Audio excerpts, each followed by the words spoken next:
Dans quelques secondes, je serai sur le plateau avec la politiste Charlotte Thomas, avec qui on abordera les différents aspects de cette primaire populaire et on essaiera de répondre à cette question certes un peu abrupte. La primaire populaire est-elle une grosse blague ou une innovation politique de premier plan? Regardons d'abord un extrait vidéo qui nous montre la proclamation des résultats. Le processus de la primaire populaire a réuni 466 895 inscrits. Il y a eu 392 738 votants, soit une participation de 84,1%. Sur la base des données du vote issu de ce dépouillement et du calcul opéré selon la méthode de vote dite du jugement majoritaire, sous le contrôle des personnes qui l'ont inventé et réfléchi, il a été déterminé que la personne arrivée en tête est Madame Christiane Taubira. L'ordre d'arrivée est donc en première position Madame Christiane Taubira avec une mention bien plus. En deuxième position, Monsieur Yannick Jadot avec une mention assez bien plus.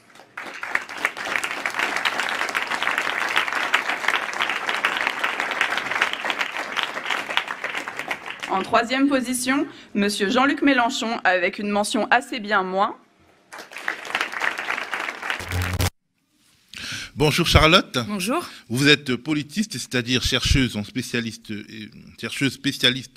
en sciences politiques, et nous avons voulu vous faire appel pour analyser cet objet atypique appelé primaire populaire. D'entrée de jeu, je voudrais qu'on évoque un peu celle qui en sort gagnante, le résultat donc.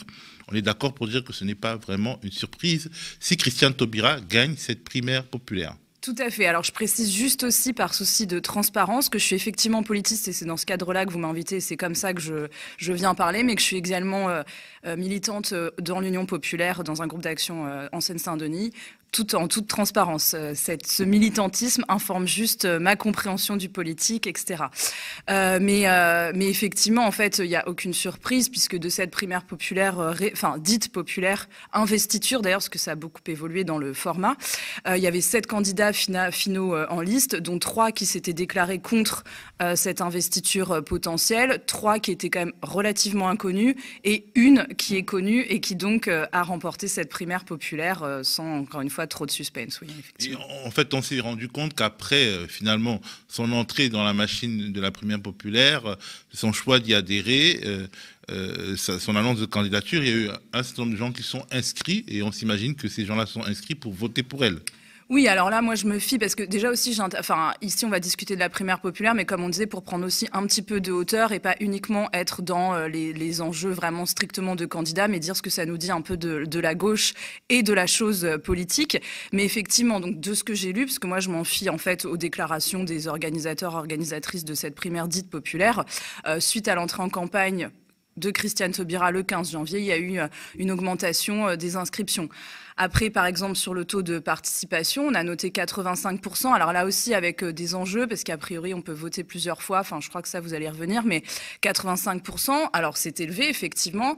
C'est aussi à remettre dans le contexte de gens qui ont fait la démarche de s'inscrire à une primaire dite populaire, mais qui ensuite n'ont choisi de ne pas voter. Donc il faut aussi remettre ça en perspective au regard des chiffres évoqués, parce que je crois qu'on est à 380 000 suffrages exprimés, sachant qu'en plus, les personnes qui s'exprimaient, si j'ai bien suivi, votent pour donnent des notes à plusieurs candidats ou candidates. Donc en plus, ça remet quand même beaucoup en cause uniquement la victoire triomphale de Christiane Taubira, en tout cas ce qu'elle représente par rapport à un peuple dit de gauche.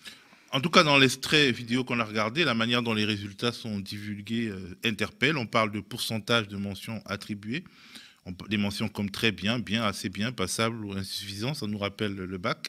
C'est celui qui a le plus de mentions positives et le moins de mentions négatives, donc qui passe. Qu'est-ce que ça a comme conséquence d'un point de vue politique et programmatique ? Moi, je trouve qu'en fait, ce qui est très compliqué également, d'ailleurs, quand on entend les prises de position des organisateurs, avant le déroulé du suffrage, des organisateurs et des organisatrices, il y a une sorte, pour moi, de myopie sociologique au sens où c'est comme si le politique n'était pas conflictuel. Or, l'essence même du politique est d'être conflictuel. Donc, en fait, vouloir gommer ce conflit, c'est effacer les luttes, d'une part. Donc, quand on parle d'un jugement majoritaire, d'accord, effectivement, en plus, il est vrai que d'un point de vue de scénographie, cette remise des diplômes était quand même assez... bon, pour le coup, là, je trouve un peu questionnante et voire parfois gênante parce qu'on attribue des notes.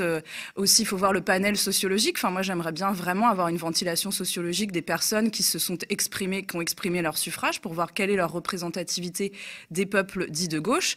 Et si je fais un petit pas de côté, comme j'ai mentionné mon activité également militante, dimanche matin, je parlais du programme sur les marchés. C'est vrai que les gens en Seine-Saint-Denis ne me parlaient pas du tout de primaire populaire. Il me parlait plus de logement insalubre, de chômage, de crise sociale, etc. Donc en termes programmatiques, ben en fait, et de fait, enfin là peut-être que j'anticipe un peu vos questions, mais quand on regarde aussi ce socle commun, moi je suis assez surprise de voir qu'on nous parle de justice sociale, démocratique et écologique, sans jamais mentionner l'économie par exemple, alors que l'économie est quand même la matrice de tous ces enjeux, c'est-à-dire quelle écologie dans le capitalisme, quelle justice sociale dans le capitalisme, et quelle justice démocratique, alors là on ne sait pas ce que ça veut dire, en tout cas, la dans le primaire populaire capitalisme. ne s'exprime pas dans son socle commun sur justement ce thème du capitalisme. Ah bah pas du tout, ça n'est jamais mentionné, on ne parle jamais d'économie, on ne parle pas non plus d'éducation nationale, hein, parce que j'étais voir le socle commun, on ne parle pas non plus d'éducation nationale.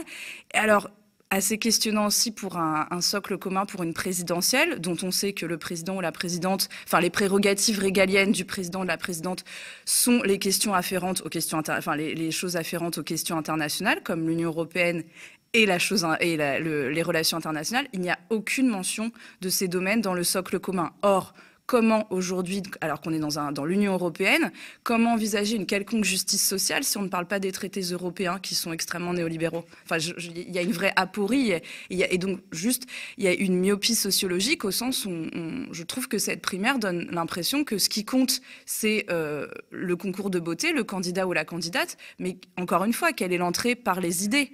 Et quand on entend les organisateurs, organisatrices qui parlent de réinventer la gauche, en parlant uniquement de candidats, enfin, le travail, il doit se faire sur le terrain, en fait, et d'aller alors, non pas politiser les gens, parce que les gens sont très politisés, et notamment les abstentionnistes.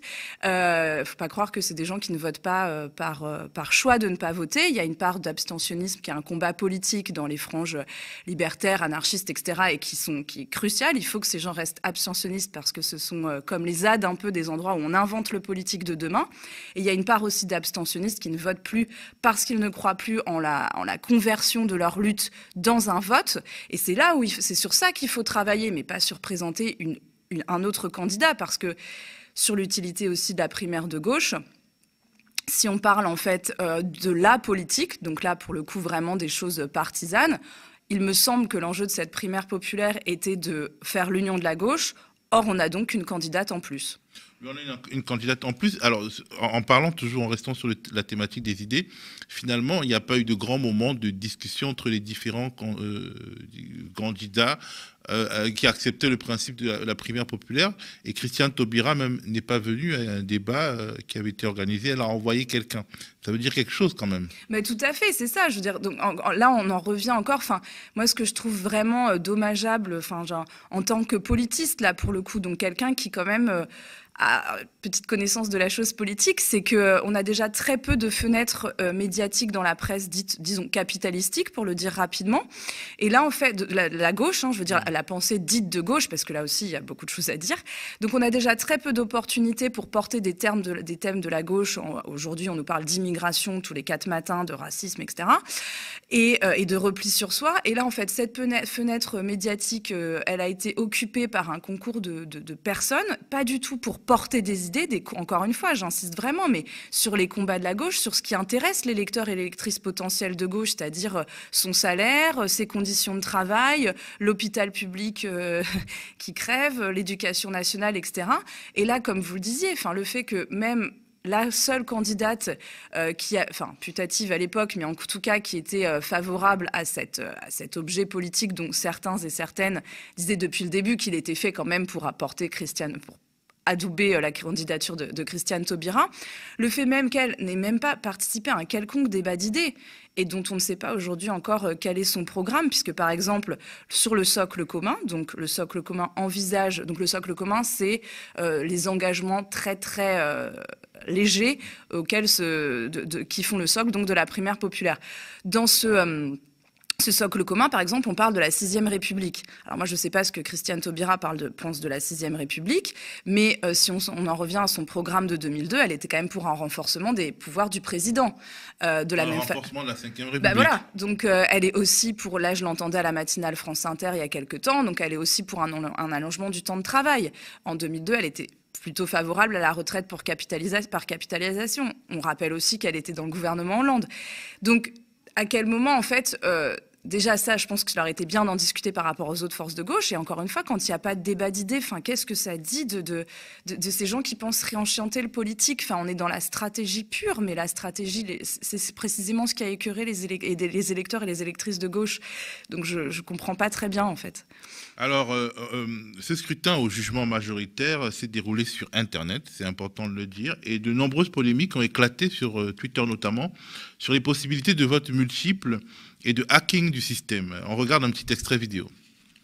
Alors j'ai fait une petite expérience, je me suis inscrit 3 fois avec des numéros de téléphone à mon nom, dont un que j'ai pris sur Skype, un numéro américain que j'ai fait juste pour ça, et 3 emails différents, 3 cartes bancaires différentes, une anglaise que j'avais et 2 cartes bancaires à mon nom en France. On va voir, est-ce que je peux voter 3 fois à la primaire populaire? J'ai 3 mails avec 3 numéros d'identifiants différents, puisque je me suis inscrit 3 fois. Pour l'instant, personne n'a râlé. On va commencer avec l'identifiant DDNBH. Alors, c'est parti. Votons par SMS. C'est le premier téléphone que j'ai mis. C'est parti. Ça y est, le voilà. Eh bien, écoutez, comme c'est une expérience, on va pas falsifier le vote. Donc, on va mettre très bien à tout le monde. Maintenant, on vote avec le numéro qu'on m'a envoyé par SMS. Et c'est bon, accusé de réception, monsieur Martin Rieu, vous avez bien voté. Alors cette fois, un nouvel identifiant, code de validation. Bienvenue monsieur Martin Rieu. Ça les embête pas du tout que je m'appelle pareil. Après tout, les homonymes ça existe. Pareil, on met très bien à tout le monde. Et c'est parti, une nouvelle confirmation à 14h11. Confirmation 11 au ligne 9, donc vous voyez que ce n'est pas la même. J'ai voté 2 fois, formidable. Code de validation. Allez, on va voter. Tout le monde très bien, toujours. Et voilà, donc j'ai voté une 3e fois. Alors, Charlotte, ce petit exemple pose le problème du vote électronique. Jusqu'à quel point est-il crédible? Alors, on ne va pas entrer dans les détails techniques parce que ce n'est pas notre domaine. En gros, il y a des problèmes techniques. Mais est-ce que, même de manière structurelle, le vote électronique, en plus le vote électronique à l'aide d'une carte bleue, est-ce que ce n'est pas déjà un vote censitaire? C'est ça, ça pose aussi la question de la pratique du politique, c'est-à-dire, là, de la politique, puisqu'on parle d'un vote, mais de la pratique du politique. On vote de chez soi.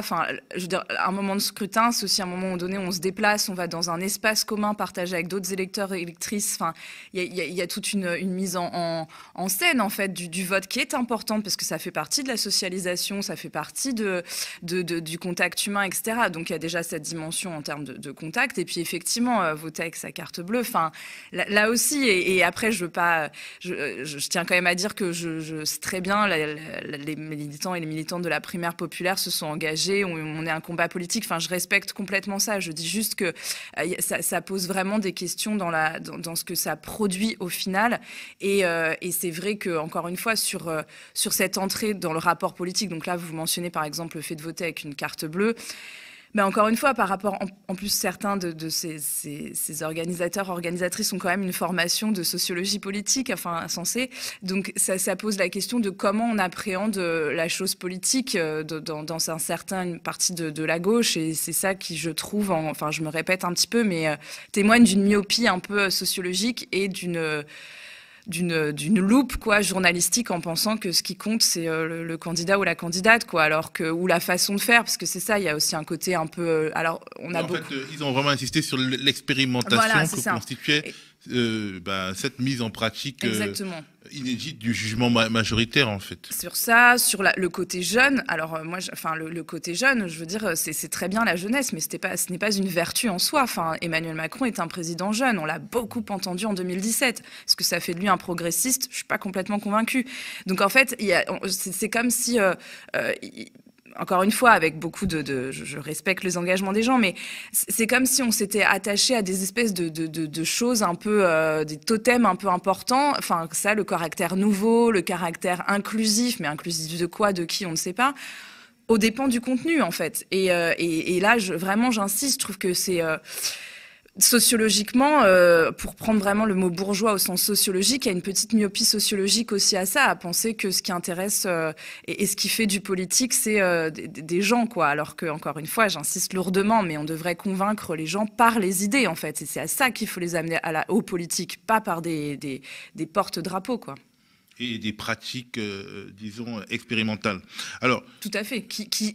Pardon, excusez-moi, je vous coupe, mais dans quelle mesure ça intéresse vraiment, par exemple, il y a des gens encore qui sont dans des territoires qui sont en fracture numérique, bon, et dont on peut faire l'hypothèse sociologique que ce serait plus des gens qui ont des intérêts objectifs de gauche, pour le dire avec une grande formule.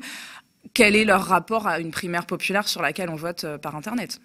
Alors, le vote par Internet, ça peut aussi susciter de l'espoir dans la mesure où on parle beaucoup de démocratie directe. On a parlé depuis les Gilets jaunes beaucoup du thème de la démocratie directe. Et il se trouve qu'il est plus facile de faire un référendum de type RIC par Internet. Et donc, on peut se dire, si ça fonctionne, on pourra multiplier le nombre de référendums sans forcément obliger les personnes à se rendre à des endroits. Ce qui est donc, encore une fois, un vrai problème, parce que qu'est-ce que la chose politique, si ce n'est la rencontre des individus ? Enfin, ce qui distingue, là, c'est des grands trucs un peu de philosophie politique très simples, mais ce qui nous distingue quand même ce qui distingue l'être humain, c'est qu'il est quand même capable de produire l'organisation de sa cité, de l'administrer, etc., etc. Enfin, rien de dingue, politique, la vie de la cité. Donc, si on se rencontre plus... vous voyez, déjà ne plus se rencontrer, ça veut dire, c'est quand même très problématique pour faire société, d'une part, et d'autre part, ça crée aussi une forme de censure, parce que vous ou moi, des gens qui sont déjà par éducation, par envie, par intérêt, qui ont le temps aussi, parce qu'il y a aussi vraiment une question de temps, quand on fait des journées qui commencent à 5 heures du matin, dans quelle mesure on a le temps, juste matériel, de militer ou de s'intéresser, etc., de s'intéresser au sens partisan du terme. Donc, pour toute une partie des gens, est-ce que aussi c'est pas, vous voyez, c'est comme augmenter les frais de scolarité à l'université, quoi. Dans quelle mesure, en fait, ça fait vraiment de l'inclusion, ça reproduit une rupture et ça fait que des types de électeurs, électrices potentiels, mais avant tout des individus et des gens dans la cité, risquent de se retrouver encore plus en marge du politique. Donc, dans quelle mesure ça risque pas de nourrir encore plus une abstention, et donc l'abstention, globalement, c'est chez le peuple de gauche qu'on la trouve. Alors, on parle beaucoup des sondages, de leurs biais. Et là, en fait, c'est une sorte de sondage géant, en réalité. Et il a aussi ses propres biais, parce que finalement, le sondage par la méthode des quotas corrige ces biais. C'est-à-dire, si vous faites un sondage et vous vous rendez compte qu'il y a plus d'hommes que de femmes, ou bien plus de vieux que de jeunes par rapport à la représentativité nationale globale, vous le corrigez. On peut discuter de la correction des sondages, mais vous faites un effort de correction. Mais là, il n'y a pas de correction. Et finalement, c'est le biais sociologique de ceux qui ont les moyens, en réalité, d'organiser et de médiatiser cette primaire populaire, parce qu'on peut imaginer que moi aussi, ou je sais pas, quelqu'un ailleurs a envie de faire sa propre primaire populaire, mais ça n'aurait pas eu ce résultat. Ils ont eu des financements, de l'argent, ils ont mobilisé des fonds. Exactement. Alors, bon, sur tous ces enjeux, sur les enjeux que vous mentionnez à la fin, parce que c'est quand même des vraies questions, je ne veux pas rentrer là-dedans parce que c'est pas mon sujet. Je pense qu'il y a par exemple un papier très étayé de Frustration Magazine sur le sujet. Il y a aussi un papier dans Le Canard, il y avait un papier dans Politis. Qui pose aussi de vraies questions sur d'où on vient. Parce que moi, je vous ai précisé au début d'où je parlais, c'est-à-dire en précisant mon caractère aussi militant. Je pense que c'est quand même crucial de savoir d'où les gens parlent, parce que ça nous informe beaucoup sur leur vision de la société et leur socialisation et leur trajectoire personnelle. Donc là aussi, il y a beaucoup de choses à dire. Je ne rentre pas là-dedans, je renvoie les gens, les auditeurs, les téléspectateurs, téléspectatrices à ce papier. Mais effectivement, pour répondre à votre question, encore une fois, moi, quand je vais voir le socle commun, alors je suis complètement d'accord, l'écologie est une urgence, on l'a vu cet hiver, cet été, les dômes de chaleur, il n'y a pas de débat là-dessus. En revanche, la première proposition du socle commun, c'est sur les agriculteurs et les agricultrices bio. Alors on est complètement d'accord, mais encore une fois, tout ça passe par l'économie. Ça, on l'écarte complètement. Et pour répondre exactement à ce que vous dites, mais je trouve que c'est un luxe quand même un peu bourgeois que de pouvoir ne pas parler d'économie, voyez-vous. C'est vraiment l'économie, c'est ça quand même, le capitalisme et le néolibéralisme. C'est ça qui fait la société telle qu'on est. Pourquoi on est en crise à ce point aussi aujourd'hui, privatisation, libéralisation, ça vient de mesures économiques des années 80, etc. Enfin, donc tout ça est attesté. Donc en fait, c'est vraiment, comme vous le dites, enfin, c'est comme on ne corrige pas donc les suffrages exprimés, avec là aussi, et comme vous le disiez très bien, on peut faire des critiques sur les marges de correction, mais quand bien même, et on fait des critiques aussi sur les sondages, puisque par exemple, par rapport aux voix de gauche, on ne prend en compte que les gens qui sont convaincus aujourd'hui qu'ils iront se déplacer. Or, on sait que l'électorat de gauche se décide dans les derniers jours ou les dernières semaines, quoi. Mais là, a fortiori, on n'a aucun biais correctif. On sait très peu, c'est ça, on sait très peu, les profils sociologiques. Dans ce qu'on a entendu autour de nous, on a quand même un petit peu l'impression quand même, on en discutait d'ailleurs sans faire de grands secrets avant l'émission et tout, mais quel est l'intérêt que portent les électeurs de gauche en dehors de Paris et d'un certain milieu, qu'on va dire un peu rapidement bourgeois ou bobo, à cette primaire populaire, à la candidature de Christiane Taubira, qu'on a quand même très peu vu, il me semble, dans les combats, les dernières luttes sociales, il me semble. Donc voilà, c'est effectivement, je trouve que c'est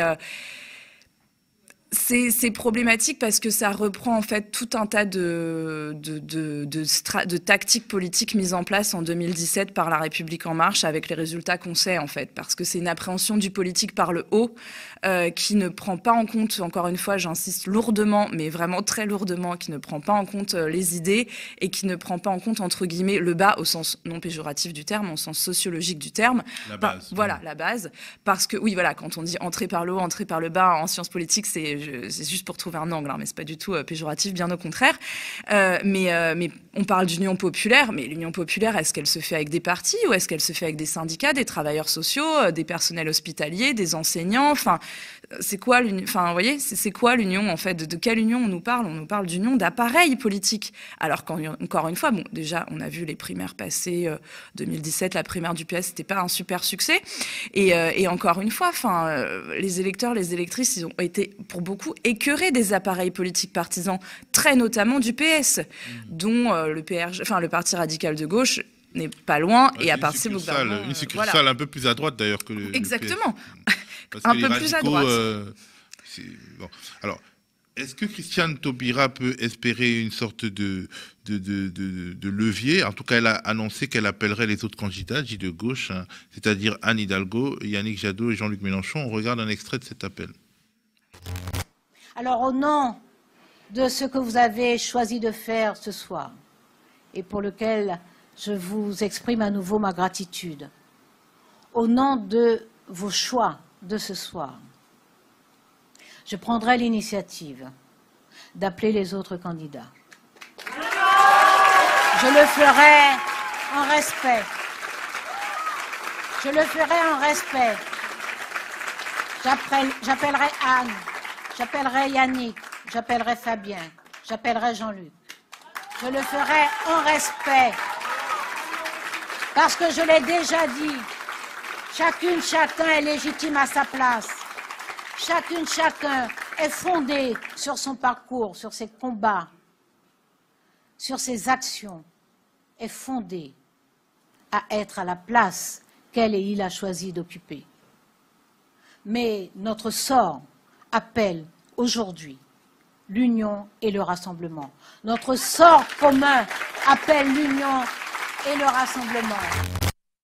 Alors déjà, les gros candidats de gauche, Jean-Luc Mélenchon, Yannick Jadot, Anne Hidalgo, Fabien Roussel, qui n'est pas très gros certes, ont déjà dit qu'ils ne rejoindront pas Christiane Taubira. Et du coup, d'un point de vue purement pratique, ça fait une candidature en plus. Ah bah exactement. Alors déjà, Fabien Roussel, alors bon, je crois qu'il y a eu des péréquations de calcul, je ne sais, mais Philippe Poutou, Nathalie Arthaud, alors, Fabien Roussel, eux-mêmes n'ont même pas été de toute façon... Oui, on les a pas appelés. Non mais voilà, donc question de qu'est-ce qu'on met derrière la gauche. Enfin, en gros, la gauche, c'est la social-démocratie, dont on peut quand même se questionner de ses crédits de gauche, au sens, quand on dit, si on veut donner une définition un peu simple de la gauche, c'est reconnaître la conflictualité inhérente au monde social. Bon, et essayer de la combattre, je veux dire, et des effets de domination, ce qui n'est pas flagrant depuis chez le PRG et le PS. Et effectivement, comme vous disiez, alors déjà c'est quand même, enfin encore une fois, d'un point de vue un peu en prenant de la hauteur, c'est quand même très problématique quelqu'un qui s'autoproclame chef ou chef de l'Union. Et puis donc là, en fait, comme on le disait, donc on a parlé beaucoup de l'entrée par les idées pour dire ce que ça disait du politique, mais là ce que ça dit de la politique de gauche, au sens donc partisan, on était censé avoir une union, donc déjà une union qui se fait à l'insu du plein gré de plusieurs des candidats, où on a rappelé qu'ils étaient candidates qui étaient contre leur inscription dans cette investiture, je vais y arriver. Et en revanche là, donc on aboutit du coup à une candidature du centre supplémentaire, quoi. Quelle visibilité, et puis encore une fois aussi, on l'a évoqué tout à l'heure, mais enfin la fenêtre médiatique, est-ce que vraiment il y a que ça en termes de lutte de gauche à parler? Enfin, c'est le sujet brûlant du moment, c'était vraiment savoir si on créait une nouvelle candidature ou pas dans le contexte économique et social dans lequel on est aujourd'hui. Donc bon, ça c'est encore une fois très problématique, et c'est ça. Donc du coup, comment va-t-elle faire l'union? Je sais pas. Alors en plus là, bon, je reste un peu à distance de ça, mais quand même, on parle d'union. Il y a quand même un programme, parce que j'insiste vraiment, il y a un programme de l'avenir en commun, porté par un candidat, mais un programme porté par une équipe, un Parlement de l'Union populaire, etc., qui est largement en tête des opinions de la gauche. Alors d'accord, on n'est pas encore au second tour, mais on est quand même largement en tête de tous les autres candidats et candidates de gauche. Donc dans ces cas-là, si on fait l'union derrière celui qui a le plus de chances de gagner, je comprends pas trop le principe, enfin vraiment, de rajouter une candidature. Et là, il va se passer quoi du coup dans les prochaines semaines en fait? Parce que l'union, enfin arrêtons, enfin je veux dire des gens qui... Alors déjà, il y a eu plein de sondages là-dessus. Les reports des éventuels électeurs électrices ne se feraient, par exemple, d'Hidalgo irait vers Taubira, mais pas du tout chez Jean-Luc Mélenchon, parce qu'en fait, les électeurs qui se considèrent de gauche, de gouvernement, auraient, je pense, des difficultés à voter pour la social-démocratie. Il y a un absent, c'est-à-dire Emmanuel Macron. Une partie de l'électorat de gauche se positionne contre Macron, ceux qui étaient dans la rue lors de la crise des Gilets jaunes, ceux qui étaient dans la rue au moment de la contre-réforme des retraites, eux, ils considèrent Macron comme l'adversaire, alors que d'autres considèrent surtout Marine Le Pen et Éric Zemmour, qui sont des adversaires comme des adversaires. Mais il y a une sorte de non-dit sur Emmanuel Macron. Exactement, ça c'est là aussi, enfin exactement, c'est-à-dire que j'ai aussi écouté plusieurs prises de parole des organisateurs, organisatrices, donc je suis la première, enfin pas la première, mais je veux dire, je suis complètement d'accord avec le danger du fascisme. Enfin là, on vit une période quand même extrêmement nauséabonde. Mais alors, juste pour un petit rappel, donc on a quand même voté en 2017 pour Emmanuel Macron. En 2022, on se retrouve avec 2, voire 3 candidats d'extrême droite à la présidentielle. Donc, dans quelle mesure Emmanuel Macron a fait barrage aux idées d'extrême droite? D'autre part, on a quand même eu un ministre de l'Intérieur, Gérald Darmanin, qui a dit à la représentante de l'extrême droite qu'elle était molle sur l'immigration. Donc, je considère quand même que Emmanuel Macron est à minima notre adversaire, puisqu'on peut dire quand même que le fascisme est plus notre ennemi que notre adversaire. Et donc, en fait, dans les prises de parole des organisateurs, organisatrices, on parle très, très peu du macronisme, etc., enfin, de toute de la déstructuration totale du monde social, de tous les coups qui ont été portés aux institutions démocratiques de la 5e sous ce mandat-là. On en parle très, très peu. C'est juste on parle du fascisme, d'accord, mais est-ce qu'on parle de celui qui lui a fait la courte échelle? Très, très peu. De fait, en même temps, que ce soit le PS ou le PRG, leur ligne politique, enfin leur démarcation politique militante par rapport à la République En Marche ne sont pas hyper claires, donc ça peut se comprendre. Ce sont les enfants du hollandisme. Je ne voulais pas le dire, donc je vous laisse le dire, mais oui, exactement. Donc voilà, après, c'est ce que vraiment sur la question de l'union, donc en fait, à quel moment on pense faire l'union avec des gens qui ont soutenu les lois travail? Enfin, vraiment. Alors d'accord, Christiane Taubira a fini par démissionner au bout d'un moment du gouvernement Hollande. Enfin, elle a attendu quand même. Donc, et ça s'est plus joué sur les enjeux d'échange de nationalité. Alors c'est très bien, mais encore une fois, les questions économiques sont la matrice de tout ça. On n'en parle pas. En tout cas, maintenant que c'est fait, la primaire populaire c'est fait, peut-être qu'on retournera à un véritable débat d'idées. Merci beaucoup, Charlotte Thomas d'être venu sur notre plateau. Je rappelle que vous êtes politiste et une politiste engagée, militante également. Et on a parlé justement de la forme politique qu'était cette primaire populaire.